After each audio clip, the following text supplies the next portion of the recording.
ധ്യാൻദേവിനോ ലക്ഷ്യദേവിനോ ഒക്കെ ലവ് ഉണ്ട്.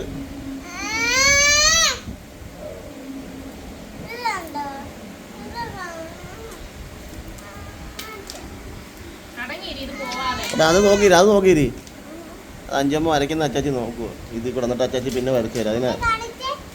അങ്ങനെ കാണിക്കാൻ പറ്റത്തില്ല.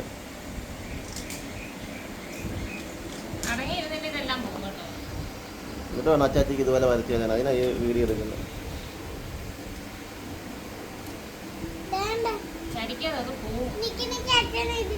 ഫോട്ടോ